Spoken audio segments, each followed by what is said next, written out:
Bonjour, j'espère que vous allez bien. On se retrouve pour une nouvelle vidéo ETF ou stock picking. Comment faire mieux que l'indice? Alors les indices, si on regarde le CAC 40, il fait du surplace depuis le début de l'année. Si on intègre les dividendes, on fait un peu mieux, 2,4%. Dans cette vidéo, on va revenir un petit peu sur la méthode que j'utilise pour essayer de battre les indices. Alors, on démarre par un avertissement. Je ne suis pas conseiller financier et cette vidéo n'a pas pour but de vous proposer un placement financier ou un quelconque conseil d'achat, mais uniquement un but pédagogique et de partage. Vous restez responsable de vos investissements. Alors effectivement, si on regarde depuis le début de l'année l'évolution du CAC 40, vous avez en bleu donc la courbe qui vous présente donc le CAC 40, donc qui est stable, légèrement en retrait de 0,37%. Et puis si on intègre les dividendes, d'ailleurs vous pouvez voir c'est à peu près à partir du mois d'avril qu'il y a un décalage, puisqu'on va ajouter en fait à la courbe bleue la valorisation du détachement des dividendes. On arrive ainsi à une performance de l'ordre de 2,4% depuis le début de l'année. Alors, si on regarde maintenant l'évolution de mon PEA depuis pas mal d'années, alors ça a bien évolué. Donc là, je vous ai fait une copie d'écran du suivi du PEA épisode 3. Donc c'était en novembre 2021, donc c'était à peu près 2 ou 3 mois après la création de la chaîne. J'avais 55 lignes sur mon PEA. Je me souviens, j'avais beaucoup de remarques en commentaire, beaucoup trop de lignes. Alors au début, j'avais du mal à comprendre en fait, on va dire la signification de ce type de commentaires. Et on va voir avec le temps, le PEA a pas mal évolué et j'ai notamment réduit le nombre de lignes et on va voir notamment dans cette vidéo la raison pour laquelle j'ai réduit le nombre de lignes et j'ai concentré mon PEA. Alors, si on regarde, donc effectivement à l'époque, j'avais énormément d'actions, j'avais un peu tout et n'importe quoi. Alors, ce que j'appelle des actions sur des sociétés de qualité, comme par exemple du LVMH, du Total Energy, et puis des sociétés de moindre qualité, des sociétés par exemple comme Valeo ou comme Carrefour. Alors qu'on s'entend bien quand je dis de moins bonne qualité, c'est du point de vue de l'actionnaire et notamment de l'investisseur. Donc c'est pas forcément, je remets pas en cause la qualité de l'entreprise en tant que telle, mais par rapport à mes critères d'investisseur, ce sont des critères de qualité que j'évalue à un niveau inférieur. Donc un autre exemple, on peut voir, il y avait vraiment une foultitude d'actions. Alors des actions qui ont aujourd'hui quasiment disparu. Je pense par exemple à Crescent, à Claranova, même Nacon qui est dans une situation très compliquée. À l'époque, j'avais un PRU de 6 €. Donc je m'en suis débarrassé au fil de l'eau, notamment grâce à mes analyses que j'ai pu faire au travers des droites de régression, l'analyse fondamentale et l'analyse graphique. Donc ce qui m'a permis d'épurer mon portefeuille et d'opérer une complète transformation de celui-ci. Si on regarde effectivement en octobre 2024, à quoi correspond mon portefeuille aujourd'hui? Alors j'ai fait un classement ici du portefeuille par taille décroissante. On va faire un focus sur les principales lignes. Vous voyez par exemple, si je fais la somme de Total Energy, Air Liquide, Vinci, Essilor, Legrand, l'ETF SP500, l'ETF Nasdaq et LVMH, je suis à peu près à 50% de mon portefeuille. Donc c'est une stratégie que j'ai, c'est de concentrer au fur et à mesure que mon portefeuille grossit, c'est de concentrer de plus en plus ce portefeuille sur des actions de qualité.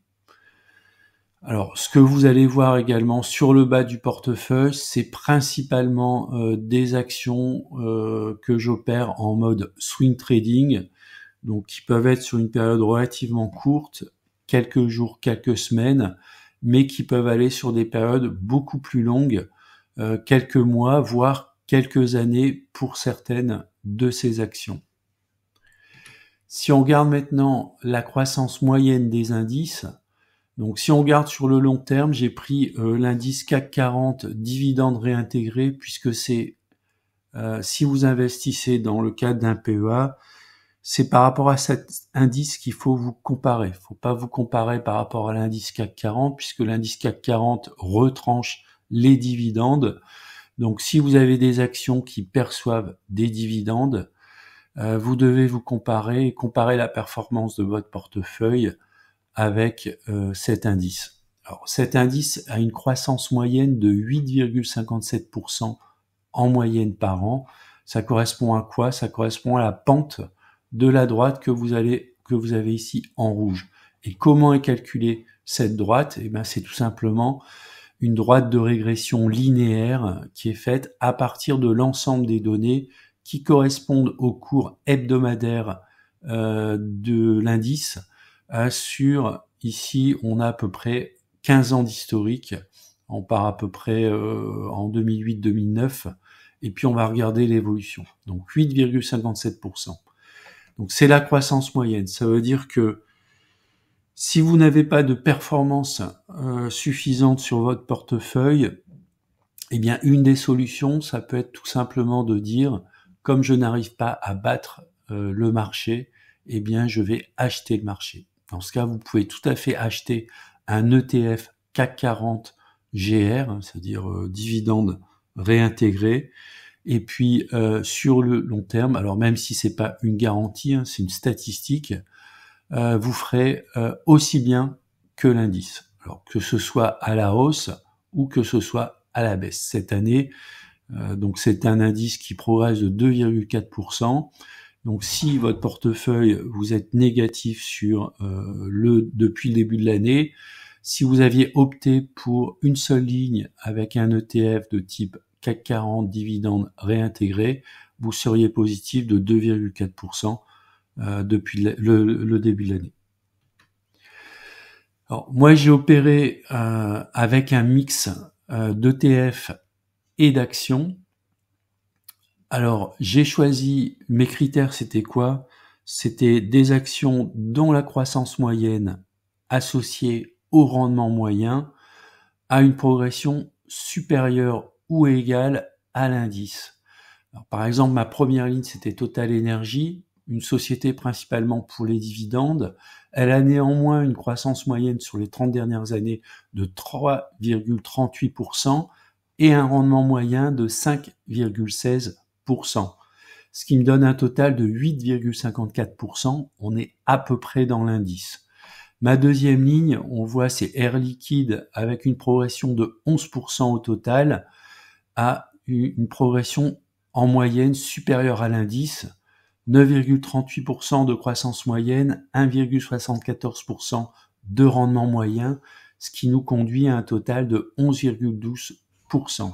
Si on regarde maintenant Vinci, on a une croissance moyenne de 10,16%, un rendement moyen de 4,47%, pour un total de 14,63%. Essilor, 10,73% de croissance moyenne, 1,80% de rendement moyen, ce qui nous donne 12,53% au total de progression moyenne. Legrand, donc on est un petit peu inférieur en termes de croissance moyenne, 9,96%, un rendement moyen de 2%, ce qui nous amène à 11,96% de croissance moyenne du cours. Et puis deux ETF répliqués des marchés américains, un ETF sur le SP500 qui croît en moyenne de 12,76% et un ETF Nasdaq pour aller chercher un surplus de croissance à 16,72%. Donc on peut voir que le choix de ces actions, l'objectif, en tout cas les critères, c'était de prendre des actions qui surperforment l'indice. Donc l'idée, c'est d'avoir au sein du portefeuille donc une capacité à faire mieux que l'indice. Or, le deuxième point aussi à prendre en compte, notamment lorsqu'on choisit des actions à dividendes, c'est de prendre des actions à dividendes dont la croissance du dividende est positive. Alors, effectivement, il peut y avoir des périodes comme la période qu'on a vécue autour du Covid, où les sociétés peuvent être amenées à couper ou à réduire les dividendes, mais globalement, ce qu'il faut également regarder dans la sélection des actions, et c'est la raison pour laquelle vous allez trouver cette liste. Alors, j'ai pris un exemple sur Legrand, mais ça peut marcher pour Vinci, pour Essilor par exemple, c'est de choisir une action dont le dividende est en croissance. Vous voyez par exemple ici l'action Legrand a une croissance moyenne sur les 10 dernières années de 7,13% au niveau du dividende. Donc ça veut dire quoi? Ça veut dire que dans une phase de constitution du portefeuille, alors ça va pas tellement se voir, hein, la croissance des dividendes, on l'a vu dans le tableau que je vous ai montré avec des pourcentages relativement faibles, hein, de l'ordre de 1, 2 ou 3%.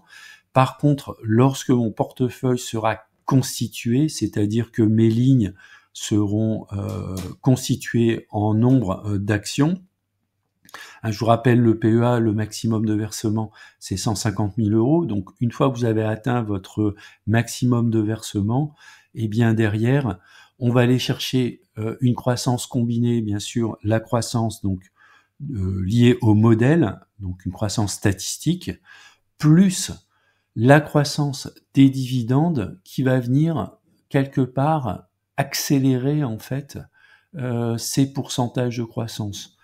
Donc, en toute logique, des actions comme Legrand qui me délivrent aujourd'hui un rendement en termes de mix de croissance de l'action et de dividendes de l'ordre de 10 ou 12% par an, eh bien, lorsque mon portefeuille sera figé, eh bien, sur l'année suivante, si je prends en compte une croissance du dividende moyenne de 7%, je vais, dans 10 ans ou dans 15 ans, je me retrouverai avec des actions dont le rendement pourront être supérieur à 20%.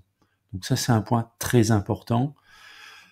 Acheter des actions avec des rendements relativement faibles aujourd'hui, c'est pas forcément une mauvaise chose. Ce qu'il faut regarder, c'est également la croissance du dividende dans le temps. Donc ça veut dire que ces 2% aujourd'hui, eh bien dans 15 ans, bien sûr, si je n'achète plus d'actions Legrand, pourront représenter un rendement de l'ordre de 7 ou 8%, en plus de la croissance moyenne de l'action. Alors, si vous avez du mal à identifier les actions sur lesquelles vous pouvez trouver des rendements ou des croissances importantes, eh bien, j'ai deux produits pour vous. Le premier produit, c'est un abonnement premium dans lequel je partage en temps réel mes portefeuilles. Donc, vous pouvez avoir accès à la liste des actions qui composent mon portefeuille avec pas mal de critères, notamment des critères liés au rendement sur PRU, au rendement moyen de l'action. On va également trouver des éléments tels que des zones d'achat et des zones de vente si on veut faire du swing trading sur les actions. Et puis vous allez également retrouver tout ce qui est historique d'ordre d'achat et de vente de mes actions, donc ce qui permet également, si vous souhaitez comprendre la logique derrière mes achats, à quel moment je fais mes achats et pourquoi je fais mes achats. Donc l'intérêt, c'est que à chaque fois que j'effectue un ordre sur notamment mon PEA ou mon PEA PME, vous êtes notifié par email, vous recevez directement sur votre email eh bien une alerte qui vous dit donc les quantités d'achat et sur quelle valeur également. Et puis pour ceux qui souhaitent utiliser les droites de régression, donc j'ai un forfait cette fois-ci annuel de 199 € par an qui contient donc tout le contenu de l'abonnement premium avec en plus un accès illimité aux droites de régression. Voilà, c'est la fin de la vidéo, j'espère qu'elle vous a été utile. N'hésitez pas à mettre des commentaires si vous souhaitez, et puis je vous dis à bientôt pour une prochaine vidéo.